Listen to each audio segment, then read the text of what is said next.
Hello friends, स्वागत है आप सभी का मेरे channel Shiv twin flame journey पर। माय लविंग ट्विन सोल्स, आप सबों को बहुत बहुत प्यार एवं आभार। जितने भी नए सोल मेरे इस चैनल पर आए हुए हैं मैं उन सभी का स्वागत करती हूँ। प्रियो, आज मैं अपनी सोल फैमिली को कार्तिक पूर्णिमा और गुरु नानक जयंती की बहुत बहुत शुभकामनाएं देती हूँ। आप सभी खुश रहें, सुखी रहें, सुरक्षित रहें, आप सबों की जर्नी पूरी हो। गुरु नानक देव जी के संदेश, उनकी शिक्षाएं बहुत ही सुंदर और प्रभावशाली है। उन्होंने कहा ईश्वर एक है, वो हर जगह मौजूद है, वो एक ओंकार शब्द में विद्यमान है और ये पवित्र शब्द की ध्वनि है। उन्होंने कहा ईश्वर का नाम जपो, उनका ध्यान करो, भक्ति और सेवा करो। और उन्होंने यह भी कहा कि अपना दशबंध दो, जिसे हम दशवांश भी कहते हैं, आपकी आय का 10% हिस्सा। इससे आप दूसरों की सेवा करें, इसे आप परमार्थ में लगाएं।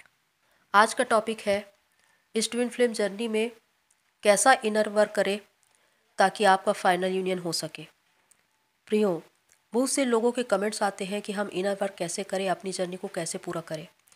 मैंने इनर वर्क पर पहले भी 3 वीडियो बनाए हैं, चाहे तो मैं इसका लिंक डिस्क्रिप्शन बॉक्स में दे दूंगी। लेकिन आज का ये वीडियो मैं डिटेल में बना रही हूँ और एक बार फिर से बता रही हूँ कि ये कौन सा इनर वर्क है जो आपको फाइनल स्टेज पर पहुंचा देगा, जब आप अपने ट्विन से एक स्थायी रूप से यूनियन में आ सके। तो आइए चलते हैं और जानते हैं इसके विषय में। फर्स्ट पॉइंट है सरेंडर टू गॉड। आप जानते हैं कि जब इस ट्विन फ्लेम जर्नी में डीएम और डीएफ का सेपरेशन हो जाता है तो डीएफ एनर्जी, चाहे वो मेल बॉडी में हो या फीमेल बॉडी में, वो हमेशा अपने डीएम का पीछा करती रहती है, यानी कि उन्हें चेस करती रहती है। और इसकी वजह से उसकी अधिकांश एनर्जी उधर फ्लो हो जाती है और इससे आपकी जर्नी भी स्टक होती है। लेकिन एक ऐसा समय आता है जब वो इंसान खुद ही परेशान हो जाता है उसके पीछे भागते भागते, और तब वो कहता है कि अब मुझे खुद पर फोकस करना है, मुझे खुद की ओर मुड़ना है। उस वक्त वो गॉड को सरेंडर करता है कि अब मैं खुद से एफर्ट्स लगाने की कोशिश नहीं करूँगा या नहीं करूँगी। जो भी है आप करेंगे, जिस वक्त करेंगे मुझे मंजूर है। और इस तरह आप अपनी इस जर्नी को, खुद को, अपने ट्विन को ईश्वर के हाथों में सौंप देते हैं। और यकीन मानिए कि जब आपका यह निर्णय होता है, बातें वहीं से अनुकूल होनी शुरू हो जाती है। डिवाइन आपके लिए काम करना शुरू कर देते हैं और ये एक मिरेकल होता है। तो सरेंडर टू गॉड ये बहुत ज़रूरी है। जब तक आप डिवाइन को समर्पित नहीं होंगे आप आगे बढ़ नहीं पाएंगे, क्योंकि डिवाइन के मार्गदर्शन में ही ये जर्नी पूरी होती है। सेकंड पॉइंट है रियलाइजेशन। ये जर्नी खुद की जर्नी है और अपने आप में, अपने भीतर देखने की जर्नी है, न कि बाहर किसी और को देखने की जर्नी। तो जब आप ये कहते हैं कि मेरा ट्विन मुझे छोड़कर चला गया, वो किसी और के साथ चला गया, तो आप उनको ही देखते रहते हैं।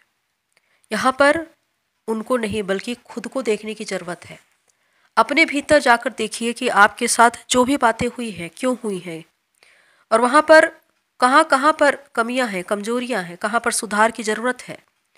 और इसके लिए बहुत ज़्यादा ज़रूरी है कि आपका ईगो एंड हो, क्योंकि जब तक ईगो है तब तक आप अपने भीतर देख नहीं पाएंगे। अगर कहीं पर कमियां या कमजोरियां हैं तो उसे भी आप देख नहीं पाएंगे। तो सबसे पहले उसे देखने की ज़रूरत है। जब वो आपको दिखेंगी तभी आप उस पर काम कर पाएंगे और अपने रियल फॉर्म में आ पाएंगे। तो इसीलिए ज़रूरी है खुद का अपना एक आत्म मूल्यांकन। रियलाइजेशन आत्म मूल्यांकन का एक ऐसा तरीका है जिसके द्वारा आप अपने जीवन में देखते हैं अपने भीतर कि मेरे साथ जो कुछ भी हुआ वो क्यों हुआ। अगर कुछ कमियां हैं जहां पर मुझे सुधार करने की ज़रूरत है तो मैं इसे करूंगा या करूंगी, जिसके द्वारा मैं एक बेस्ट वर्जन बन सकूं। थर्ड पॉइंट है एक्सेप्ट करना, स्वीकार भाव। जब आप सारी परिस्थितियों को, चाहे वो भली हो या बुरी, एक्सेप्ट कर लेते हैं, अपनी जिम्मेदारी खुद लेते हैं, दूसरों को ब्लेम नहीं करते, शिकायतें नहीं करते, तो उस वक्त आप ये जान जाते हैं कि ये जर्नी डिवाइन प्लान से चल रही है और जो होगा डिवाइन प्लान से ही होगा। इसलिए आप उन्हें पूरी रीति से समर्पित हो जाते हैं और अपने जीवन की सारी बातों को स्वीकार करते हैं, उसकी जिम्मेदारी खुद लेते हैं। और इसी वजह से परिस्थितियां आपके अनुकूल हो जाती है, क्योंकि जब आप सारी बातों को एक्सेप्ट कर लेते हैं तो इसके द्वारा आपके जीवन में नकारात्मक परिस्थितियां भी अनुकूल होने लगती है। डिवाइन आपके लिए काम करने लगते हैं। आप स्वयं को मुक्त करते हैं, स्वतंत्र करते हैं, एक पीसफुली सिचुएशन में आ जाते हैं। फोर्थ पॉइंट है फॉरगिवनेस, क्षमा देना। क्षमा प्रेम का दूसरा नाम है और क्षमा करना बहुत बड़ा दान है, क्योंकि जब आप क्षमा करते हैं तो स्वयं को मुक्त करते हैं। इसके द्वारा आप शांतिपूर्ण स्थिति में पहुंचते हैं। क्षमा खुद को करना है, अपने ट्विन को करना है और उन समस्त लोगों को जिनके द्वारा कभी न कभी आप हर्ट हुए हों, ट्रिगर हुए हों। जब ऐसा करते हैं तो आपके अंदर एक शांति आ जाती है, डिवाइन की प्रेजेंस आ जाती है, क्योंकि क्षमा करना बहुत साहस का काम है। और जब आप ऐसा करते हैं तो आप डिवाइन की व्यवस्था का पालन करते हैं। फिफ्थ पॉइंट है रेगुलर इनर वर्क करना। अगर आप ट्विन फ्लेम जर्नी में हैं तो आपको रेगुलर इनर वर्क करना पड़ेगा अपनी शिव शक्ति को बैलेंस करने के लिए, अपने भीतर की तमाम परिस्थितियों को संतुलित करने के लिए, क्योंकि इसके द्वारा ही आप अपनी जर्नी में आगे बढ़ पाएंगे, आपकी कुंडलिनी राइज हो पाएगी। क्योंकि जो नॉर्मल जर्नी के लोग होते हैं वो पूजा पाठ करके अपनी जर्नी में आगे बढ़ जाते हैं, लेकिन जो ट्विन फ्लेम होता है उनको इनर वर्क करना ही पड़ता है, और वो भी जिंदगी भर करना पड़ता है, क्योंकि आप ये जान चुके हैं कि आपके भीतर शिव शक्ति एनर्जी है और उसको अगर आप बैलेंस में रखेंगे तभी आपके बाहर की परिस्थितियाँ बैलेंस रहेंगी, संतुलित रहेंगी। तो यहाँ पर इनर वर्क का मतलब ये नहीं कि बहुत सारा ताम झाम आपको करना है। देखिए, इनर वर्क का मतलब होता है एक आंतरिक कार्य जो आप अपने भीतर कर रहे हैं और इसके द्वारा आप डिवाइन से कनेक्ट हो रहे हैं। डिवाइन से कनेक्ट होना यानी कि अपनी आत्मा से एक ऐसा कनेक्शन जिसमें आपको मार्गदर्शन मिल रहा है ईश्वर के द्वारा आपको इस जर्नी में आगे बढ़ने के लिए। अब ऐसा नहीं कि आप 20-20 घंटे बैठे हुए हैं, मेडिटेशन कर रहे हैं, मंत्र चैंटिंग कर रहे हैं, पूजा पाठ कर रहे हैं और आपको ऐसा लगता है कि मैंने तो इतना सारा काम किया लेकिन परिणाम कुछ भी नहीं आता। तो यहाँ पर समझने वाली बात यह है कि चाहे आप 1 मिनट बैठे, 5 मिनट बैठे या 15 मिनट बैठे, लेकिन उस समय आप डिवाइन से कनेक्ट होएं। जब तक डिवाइन से कनेक्ट नहीं होंगे तब तक वो पीस आपके अंदर नहीं होगी, वो मार्गदर्शन आपको नहीं मिलेगा।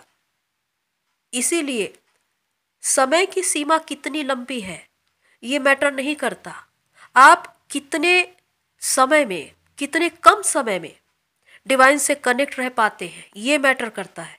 तो इनर वर्क का अर्थ ही है खुद से जुड़ना, डिवाइन से कनेक्ट होना, और इसके द्वारा आप ध्यान, साधना, मेडिटेशन, मंत्र चैंटिंग, पॉजिटिव अफर्मेशन बोलना, धर्मशास्त्र पढ़ना, उसका अध्ययन करना, ज्ञानवर्धक पुस्तकें पढ़ना, ये सभी कर सकते हैं। 6 पॉइंट है सेल्फ लव करना। ये जर्नी सेल्फ लव सिखाती है और इसके द्वारा आप खुद से प्यार करते हैं, खुद की देखभाल करते हैं, खुद की केयर करते हैं, अपनी सेहत का, मुझे क्या खाना है, क्या पीना है जिससे मैं स्वस्थ रहूं, और वो बातें जो आपको हाई वाइब्रेशन में रखती है, आपको खुशी देती है, उस पर अपना समय बिताएं, उसमें अपनी एनर्जी लगाएं। इसके द्वारा आप अपनी क्रिएटिविटी में आगे बढ़ेंगे। तो सेल्फ लव करना, सेल्फ केयर करना बहुत ज़रूरी है, क्योंकि इसके द्वारा ही आपको इनर पीस मिलती है। 7th पॉइंट है सेल्फ ग्रोथ करना। अगर आप अपनी आध्यात्मिक यात्रा में आगे बढ़ रहे हैं तो इसमें आपको देखने की ज़रूरत है कि आपकी सेल्फ ग्रोथ हो रही है या नहीं। ये 3D में भी हो सकता है और 5D में भी, क्योंकि जब आप कोई जॉब या सर्विस या कोई बिजनेस करते हैं तो उसमें अगर आपको प्रमोशन हो रहा है, प्रॉफिट हो रहा है, तो आप ये समझिए कि आपकी सेल्फ ग्रोथ हो रही है 3D में।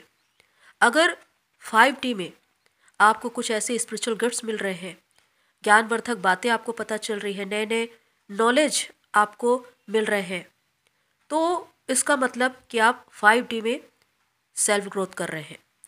तो अपने आप को चेक करना, अपनी एनर्जी को चेक करना बहुत ज़रूरी है, और इसी के द्वारा आप अपनी इस जर्नी में आगे बढ़ सकते हैं। क्योंकि जब तक आपकी कुंडलिनी राइज नहीं होती, तब तक आपकी सेल्फ ग्रोथ नहीं होती। इसीलिए 7 चक्र हीलिंग या मेडिटेशन करना पड़ता है, लेकिन इसे भी एक अच्छे विशेषज्ञ की राय में करना पड़ता है। कुछ लोग होते हैं जो खुद से कर लेते हैं, लेकिन कुछ लोगों को आवश्यकता पड़ती है किसी विशेषज्ञ की राय की, और इसके द्वारा ही जैसे जैसे आपकी कुंडलिनी राइज होने लगती है, आप अपनी इस जर्नी में आगे बढ़ने लगते हैं। किसी भी इंसान के 7 चक्र ब्लॉक नहीं होते, कुछ चक्र ही ब्लॉक होते हैं, और जैसी आपकी समस्याएं होंगी उसी चक्र पर आपको काम करना पड़ेगा, यानी कि उसको हील करना पड़ेगा। तो यहाँ पर अगर आपको अपने वो चक्र दिखाई देते हैं कि वो ब्लॉक है, तो उसको हील करिए, उसको क्लियर करिए, जिससे आपकी एनर्जी ऊपर की ओर फ्लो हो, आप चेतना के स्तर पर आगे बढ़ें। 8th पॉइंट है रिस्पॉन्सिबिलिटी। बहुत सी डीएफ ये लिखती है कि डीएम की रिस्पॉन्सिबिलिटी अपने डीएफ के लिए क्या है। देखिए, डीएम जो होते हैं बहुत कर्मठ होते हैं, और अपनी जो रिस्पॉन्सिबिलिटी है खुद के लिए, सोसाइटी के लिए, फैमिली के लिए, उसे बखूबी निभाते हैं, बिना ये जाने कि ट्विन फ्लेम जर्नी क्या है। लेकिन आपकी जिम्मेदारी है या आपकी रिस्पॉन्सिबिलिटी ये है कि आप अपने जीवन में क्या कर रहे हैं, अपनी सोल ग्रोथ के लिए क्या कर रहे हैं, आप अपने परिवार के लिए क्या कर रहे हैं, अपने समाज के लिए क्या कर रहे हैं, मदर अर्थ के लिए क्या कर रहे हैं। तो ये जिम्मेदारी, इसे आपको समझना है कि मैं अपने परिवार के लिए क्या कर सकता हूँ या क्या कर सकती हूँ, मुझे अपने समाज के लोगों के लिए क्या करना है, मुझे मदर अर्थ के लिए क्या करना है। क्योंकि ये आपका एक उद्देश्य है, ये एक सोल पर्पस है जिसे आप लेकर आए हैं, और आपकी जिम्मेदारी है इसे पूरा करना। लेकिन ये तभी कर पाएंगे जब आप अपनी सोल ग्रोथ करेंगे, आप चेतना के स्तर पर आगे बढ़ेंगे, तभी आप इन्हें सर्व कर सकते हैं। तो आपको अपनी रिस्पॉन्सिबिलिटी को समझना होगा। 9th पॉइंट है अपनी एनर्जी सेव करना।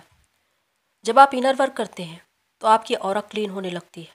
ध्यान, मेडिटेशन, साधना, स्पिरिचुअल प्रैक्टिस के द्वारा आप डिवाइन से कनेक्ट हो जाते हैं, प्योर सोल बनने लगते हैं।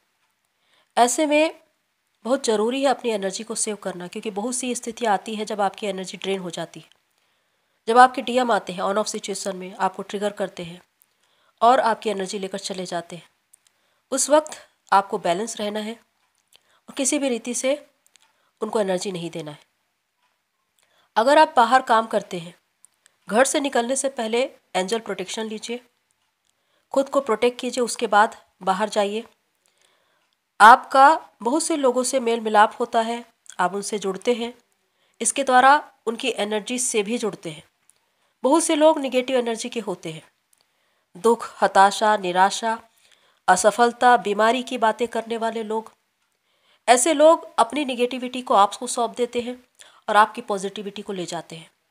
अगर आपको उनसे बात करके बिल्कुल भी अच्छा फील नहीं हो रहा है, आपको लग रहा है कि आपकी एनर्जी ड्रेन हो रही है, तो उनसे दूरी बनाकर रखिए, और घर आने पर आप नमक पानी से हाथ पैर धोएं। इसके द्वारा जो भी निगेटिविटी है वो क्लियर होगी और आप प्रोटेक्ट रहेंगे। 10th पॉइंट है इनर वर्क खुद के लिए करें। कभी भी ये सोचकर, इस उद्देश्य से कि मेरा ट्विन मुझे मिल जाए, इनर वर्क न करें, क्योंकि इनर वर्क खुद के लिए किया जाता है और आपका ट्विन आप ही है, आपके भीतर ही है आपका ट्विन। तो जब आप इनर वर्क करेंगे, आप अवेकनिंग में आएंगे, आप अपने उद्देश्य से जुड़ेंगे, आपकी जर्नी पूरी होगी, तो आपके ट्विन की भी जर्नी पूरी हो जाएगी। कुछ लोग इनर वर्क इसलिए छोड़ देते हैं क्योंकि वो अपने ट्विन से नाराज होते हैं, उनसे गुस्सा होते हैं और ये कहते हैं कि हम उनके लिए इनर वर्क क्यों करें। यहाँ पर आपकी बात हो रही है, आपके सोल की बात हो रही है, क्योंकि ये यात्रा आपके सोल की है। आपका शरीर, आपका मन अभिलाषाओं में भागता है, लेकिन जो आपकी आत्मा है वो प्योर है, वो पवित्र है, वो सिर्फ परमात्मा को चाहता है, वो मोक्ष को चाहता है, वो अपने उद्देश्य से जुड़ना चाहता है। तो अपनी आत्मा की आवाज को सुनिए। आपकी आत्मा को मोक्ष चाहिए, उसे अपने उद्देश्य से जुड़ना है और इसके लिए जरूरी है कि आप अपनी जर्नी को पूरा करें। तो पूरा फोकस खुद पर करें और इनर वर्क अपने लिए करें, ताकि आप अपनी अवेकनिंग में आए और अपनी इस जर्नी को पूरा कर सकें। 11वां पॉइंट है अनकंडीशनल लव और हाई वाइब्रेशन में रहना। अगर आप अनकंडीशनल लव में हैं तो वैसे ही आप हाई वाइब्रेशन में रहेंगे, क्योंकि इसके द्वारा आप बहुत सी चीज़ों को अपनी ओर अट्रैक्ट करेंगे। इसके द्वारा ही आप अपने ट्विन के साथ रियूनियन में आएंगे, क्योंकि प्रेम ही प्रारंभ है और वही अंत भी। क्योंकि जब आप अपने ट्विन से मिले थे तो अनकंडीशनल लव में ही थे, और एक बार फिर से जब आप अनकंडीशनल लव के भाव में आ जाते हैं तो आपका आपके ट्विन से रियूनियन हो जाता है। अगर आपके मन में किसी प्रकार की नाराजगी है, गुस्सा है, क्रोध है अपने ट्विन के लिए या किसी और के लिए, तो ये अनकंडीशनल लव नहीं है। तो यहाँ पर क्षमा करना है और एक ऐसे प्रेम में आना है जो हर किसी को आशीर्वाद देता है, हर किसी का भला चाहता है। अगर आप ऐसा करते हैं तो आप अपने जीवन में आशीर्वाद को ही आकर्षित करेंगे। हर वक्त डिवाइन का धन्यवाद कीजिए, आभार व्यक्त कीजिए, ग्रेटिट्यूड पे कीजिए अपने जीवन के लिए और जीवन में वो तमाम चीज़ें जो आपको मिली हैं और जो काम आपको इस दुनिया में करके जाना है, उसके लिए आपको डिवाइन को हर वक्त धन्यवाद करना है। इसके द्वारा आप अपने जीवन में बहुत सी ब्लेसिंग्स को अट्रैक्ट करेंगे। तो प्रियो, ये वो सारे पॉइंट्स हैं जो बताते हैं कि किस प्रकार आप इनर वर्क करें कि आपका एक फाइनल यूनियन हो सके। लेकिन इससे भी ज़रूरी ये है कि इस फाइनल यूनियन को स्थायी बनाने के लिए आपको क्या करना है। सबसे महत्वपूर्ण बात कि अगर आप कोई कार्य कर रहे हैं, अपना सोल पर्पस कर रहे हैं, तो पूरा फोकस उस पर करिए। क्योंकि अगर आपका ध्यान फिर से अपनी ट्विन की ओर जाने लगा या उनकी ओर भागने लगा तो फिर से आप चेजिंग में आ जाएंगे। आप डीएम एनर्जी में होने के बाद भी डीएफ एनर्जी में आ जाएंगे, और जैसे ही डीएफ एनर्जी में आएंगे आप चेजिंग में आ जाएंगे, और जैसे ही आप चेजिंग में आ जाएंगे वो रनर बन जाएंगे।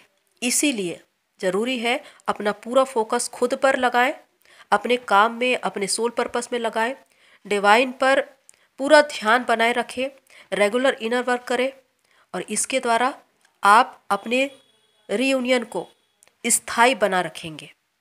तो होप सो आज जो भी बातें मैंने बताई हैं आपको हेल्प करे। तो आज के लिए इतना ही, फिर मिलते हैं नेक्स्ट वीडियो में। तब तक के लिए take care and God bless you all. मेरी सोल फैमिली, आप सभी की जर्नी पूरी हुई।